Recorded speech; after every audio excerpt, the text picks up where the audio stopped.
ni kutokana na kuiva kwa mikopo ya muda mrefu na mikopo yenye masharti ya kibiashara iliyokopwa katika awamu zilizopita kwa ajili ya miradi ya maendeleo. Aidha, kuongezeka kwa malipo ya deni hasa la nje kumesababishwa pia na mabadiliko ya mara kwa mara ya riba katika masoko ya fedha ya kimataifa kutokana na sababu mbalimbali zikiwemo athari za uviko 19 na uamuzi wa hazina ya Marekani kubadilisha viwango vya riba vya dhamana za serikali ya nchi hiyo. Mabadiliko hayo yalisababisha baadhi ya nchi zinazoendelea hasa Afrika kushindwa kulipa madeni kwa wakati. Mheshimiwa Spika, ongezeko la deni la ndani limechangiwa na mikopo kugharamia miradi maendeleo na kulipa madeni ya ndani yaliyoiva kwa uwekezaji wa dhamana za serikali kwa utaratibu wa kulipia mtaji wa dhamana za serikali zilizoiva. Aidha, tulifanya maamuzi ya kutambua madeni mengine ya mifuko ya hifadhi ya jamii kwa serikali kupitia hati fungani maalumu isiyo taslimu yenye thamani ya shilingi trilioni 2.67. Kati ya kiasi hicho shilingi trilioni 2.18 madeni ya PSSSF ya waliokuwa wafanyakazi wa serikali kabla ya 1999 maarufu kama pre-99. Shilingi bilioni 400.71 ni madeni ya NSSF ya muda mrefu na shilingi bilioni 63.52 ni madeni ya kampuni ya ubia ya mifuko ya pensheni yani PPP, Pension Property Limited. Kampuni hii ilifadhili miradi ya serikali kwa kutoa mikopo kwa vipindi tofauti kwa ajili ya kugharamia utekelezaji wa miradi ya serikali ambao ni ujenzi wa ukumbi wa bunge hili letu Dodoma, na ujenzi wa chuo cha sayansi ya teknolojia cha Nelson Mandela Arusha. Madeni haya hayakuwahi kuwa sehemu ya deni la serikali. Kiasi cha shilingi trilioni 2.2 kilichobaki kinatarajiwa kuanza kutambuliwa ndani ya miaka mitatu ijayo kwa kuanza na mwaka 2025-2026 ambapo deni la kabla ya mwaka 1999 kiasi cha shilingi bilioni 630 litatambuliwa na deni la NHIF kiasi cha shilingi bilioni 180 zilizotumika kujenga hospitali ya Benjamin Mkapa Dodoma.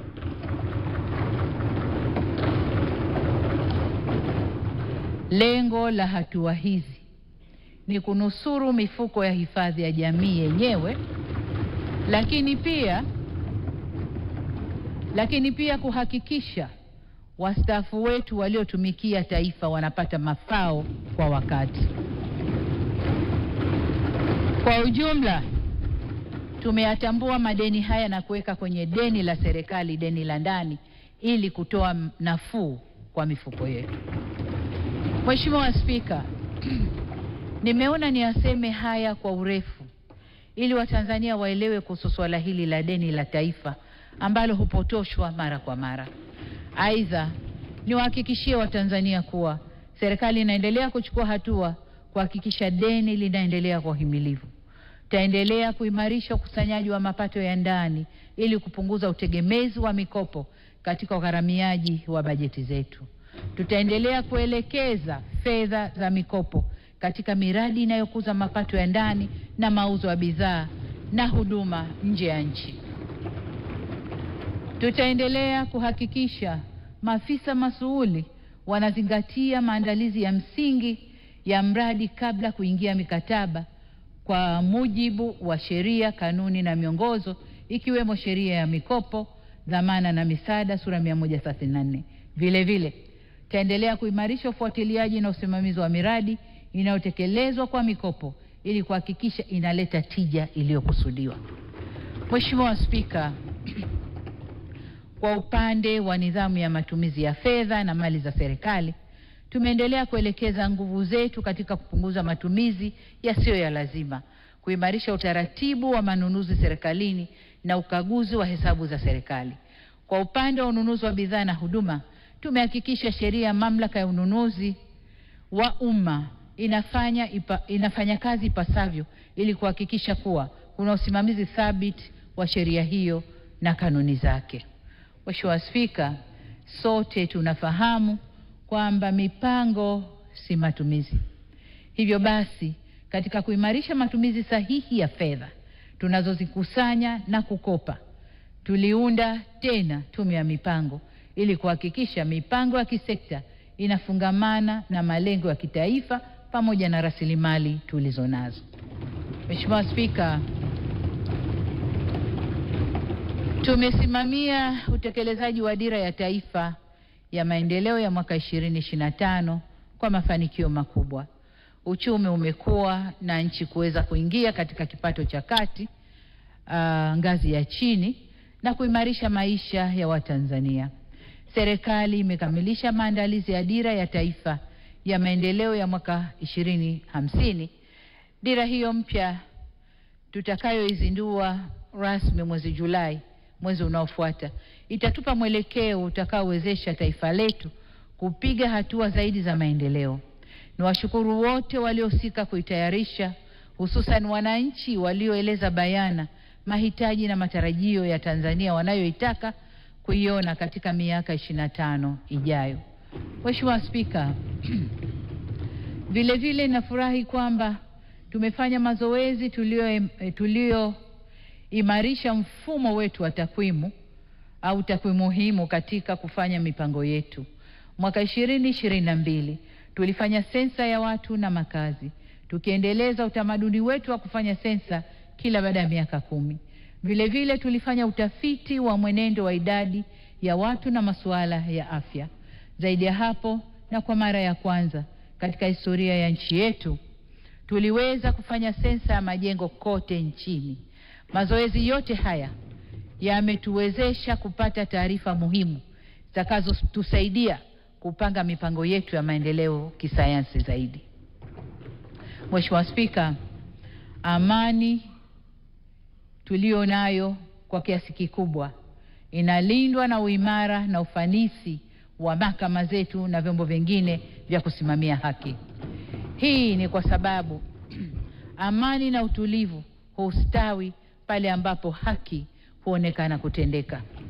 Katika kuimarisha utawala wa sheria, kuongeza wajibikaji na ufanisi, kupunguza malalamiko ya wananchi na ucheleweshaji wa mashauri, niliunda tume ya Rais ya kuangalia namna ya kuboresha mifumo ya haki jinai.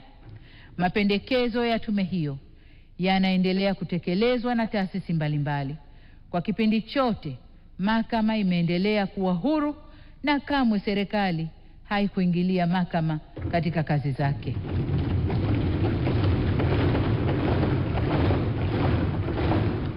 Ili kuboresha utendaji na ufanisi wa mahakama, tumeongeza bajeti ya mahakama kutoka shilingi bilioni 166.2 mwaka 2021 mpaka kufikia shilingi bilioni 321 kwa mwaka 25-26, sawa na ongezeko la 93%. Vile tumeongeza idadi ya majaji, mahakimu na mawakili wa serikali, na nafarijika kwamba tumezingatia uwakilishi wa kijinsia. Katika kipindi hiki pia nimeteua majaji wapya 83, ambapo majaji wa mahakama ya rufani ni 15, kati yao 4 ni wanawake, na majaji wa mahakama kuu 68, kati yao 30 ni wanawake. Aidha,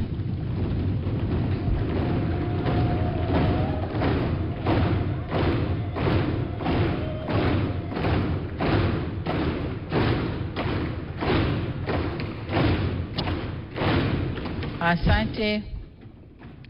Aidha, tuliwezesha ajira mpya ya mahakimu na watumishi wengine jumla 1153. Majaji na mahakimu wanawake wamekuwa wengi wakati mwingine wowote, wamekuwa wengi wakati huu kuliko wakati mwingine wowote katika historia ya nchi yetu. Hatua hizi zimewezesha mahakama kufanya kazi zake kwa ufanisi mkubwa, pamoja na kuhakikisha mifumo ya tehama katika utoaji wa huduma za kisheria inasomana na mifumo ya NIDA, TAKUKURU, Wizara ya Maendeleo ya Jamii, Jinsia, Wanawake na Makundi Maalumu, Jeshi la Polisi Tanzania na taasisi nyingine za sheria. Aidha, serikali imeendelea kutekeleza mpango wa kutenganisha shughuli za mashtaka na upelelezi kwa kuendelea kuongeza idadi ya mawakili wa serikali na kuongeza ofisi za mashtaka za wilaya kutoka 50 hadi 108 ili kusogeza huduma za kisheria karibu na wananchi. Mheshimiwa Spika, katika kuimarisha mifumo ya utoaji haki, mafanikio mbalimbali yamepatikana, yakiwemo kukamilika kwa ujenzi wa jengo la makao makuu ya mahakama sambamba na nyumba za kuishi majaji zilizopo eneo la Iyumbu, Dodoma. Ujenzi wa majengo ya mahakama za wilaya 3 na mahakama za mwanzo 26 katika maeneo mbalimbali nchini. Ujenzi wa vituo 6 jumuishi vya utoaji wa haki katika maeneo ya Dodoma, Morogoro, Mwanza, Arusha, Kinondoni na Temeke.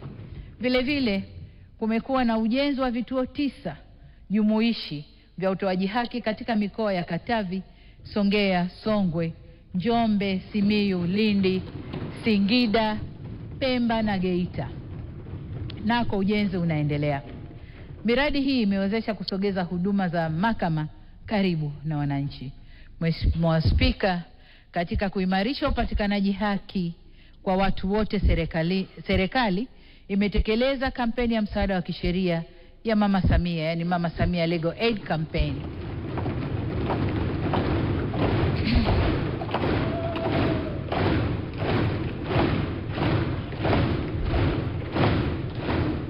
Asante. Jumla ya wananchi 2698, jumla ya wananchi milioni 2,698,908 kwenye mikoa 25 wamepatiwa huduma mbalimbali za kisheria kupitia kampeni hii. Mheshimiwa Spika, kwa mara ya kwanza katika historia ya nchi yetu, serikali imekamilisha, kwa mara ya pili katika historia ya nchi yetu, serikali imekamilisha urekebu wa sheria kuu 446 za nchi na kuandaa toleo la sheria zilizofanywa urekebu la mwaka 2023. Hatua hii inawarahisishia watumiaji wa sheria zetu kufanya rejea ya sheria mbalimbali, hususan wakati wa utoaji wa haki. Toleo hili ambalo litaanza kutumika tarehe 1 Julai mwaka huu 2025 litaimarisha utawala wa sheria. Aidha, hadi sasa sheria 13 kati ya 446 zimetafsiriwa kwa lugha ya Kiswahili, hatua ambayo itaenda kuimarisha uelewa wa sheria miongoni mwa Watanzania. Mheshimiwa Spika, kwenye hotuba yangu ya kufungua bunge la 12 niliahidi kuifungua nchi kiuwekezaji ili kukuza uchumi, kuzalisha ajira, kuongeza mapato na kupunguza kiwango cha umaskini kitaifa na kwa mtu mmoja mmoja. Tunaendelea kutekeleza mpango wa kuboresha mazingira ya biashara na uwekezaji nchini, na katika utekelezaji huu tulipitia na kurekebisha sheria na kanuni 66 pamoja na kufuta au kupunguza tozo, ada na faini mbalimbali zipatazo 383.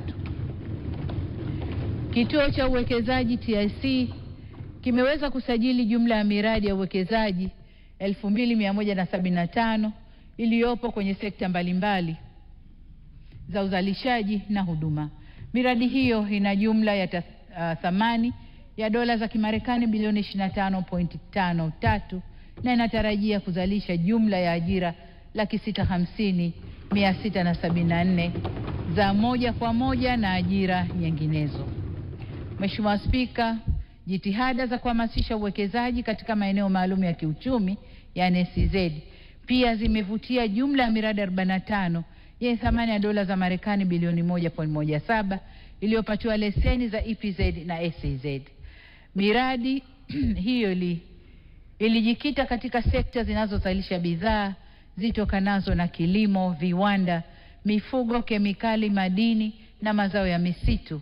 Imeongeza ajira kufikia 20,674 na kuongeza ukuaji wa mauzo ya nje kwa dola za Marekani milioni 397.64. Katika kuchochea uwekezaji nchini, tumetunga sheria ya uwekezaji na maeneo maalumu ya kiuchumi, sheria ya uwekezaji na maeneo maalumu ya kiuchumi ya mwaka 2025 ambayo pamoja na mambo mengine inaanzisha mamlaka ya uwekezaji na maeneo maalumu ya kiuchumi kwa pamoja. Tumechukua kituo cha uwekezaji na maeneo maalumu ya kiuchumi na kuyafanya pamoja na kutunga sheria moja. Mheshimiwa Spika, kilimo kimeendelea kwa uti wa mgongo wa taifa letu kwa kutoa ajira nyingi na kuchangia kwa kiasi kikubwa pato letu la taifa.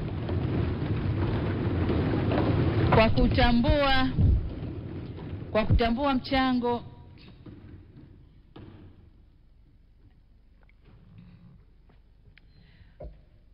Asante.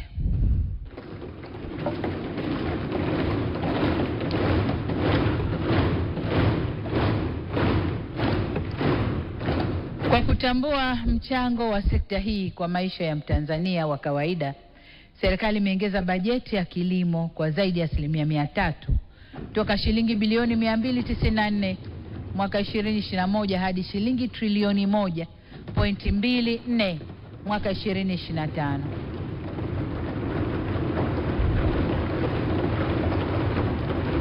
Shabaha yetu kuu ni kuongeza tija pamoja na kuweza kujitosheleza kwa chakula.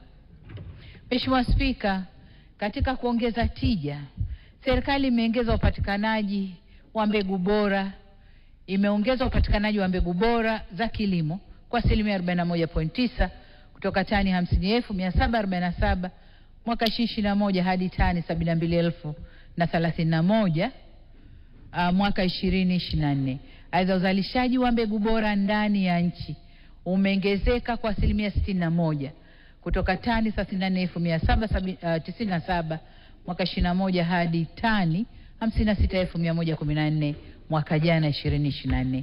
Pia tumewezesha maabara ya mbegu na taasisi ya kudhibiti ubora wa mbegu kupata ithibati ya kimataifa na uzalishaji wa mbegu. Hatua hii imewezesha uzalishaji wa mbegu bora unaoleta tija kwa wakulima. Mheshimiwa Spika, katika hatua nyingine, serikali imeongeza upatikanaji wa mbolea toka tani 676,017 mwaka 2021 hadi tani milioni 1.21 mwaka 2025. Hii ni sawa na ongezeko la 80.9 ya makisio ya mahitaji ya tani milioni 1.5 za mbolea kwa msimu wa mwaka 2025.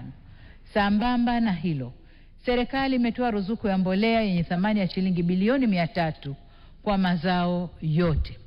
Hatua hiyo imewezesha kuongezeka kwa matumizi ya mbolea kwa hekta kutoka kilo 19 mwaka 2021 hadi kilo 24 mwaka huu 2025, na hivyo kuongeza tija kwenye uzalishaji. Mbali na mbolea, serikali pia imekuwa ikihakikisha upatikanaji wa viuatilifu pamoja na huduma za ugani kwa kuhakikisha inaajiri maafisa ugani pamoja na kuwapa vitendea kazi kama pikipiki, vishikwambi, visanduku vya ugani na soil scanners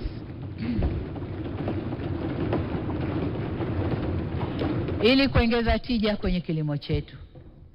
Mheshimiwa Spika, tayari jitihada hizo za serikali sio tu zimemfaidisha mkulima, bali pia zimeongeza kiwango cha uzalishaji wa mazao ya chakula kwa 33% toka tani milioni 17.1 mwaka 2021 hadi tani 22.8 mwaka 2024. Ongezeko hilo limeiwezesha nchi kuwa na utoshelevu wa chakula kwa 128%.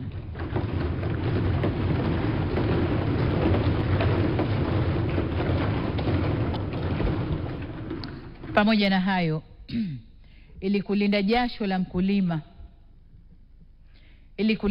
la mkulima kwa kupunguza upotevu wa mazao baada ya mavuno, tumejenga maghala 46 na vihenge 20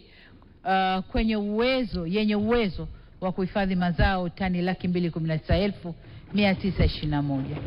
Mheshimiwa Spika, miongoni mwa maeneo mawili yaliyoibua mjadala kipindi hiki yalihusu sukari na mafuta ya kupikia au mafuta ya kula. Ili kuimarisha upatikanaji wa sukari kunapokuwa na upungufu, tuliipa NFRA mamlaka ya kununua na kuhifadhi sukari kisheria. Hii ina maana kwamba sukari imeingia kwenye mazao au mazao ya usalama wa chakula ndani ya nchi. Na washukuru sana wabunge kwa kuunga mkono mabadiliko hayo, na ninaamini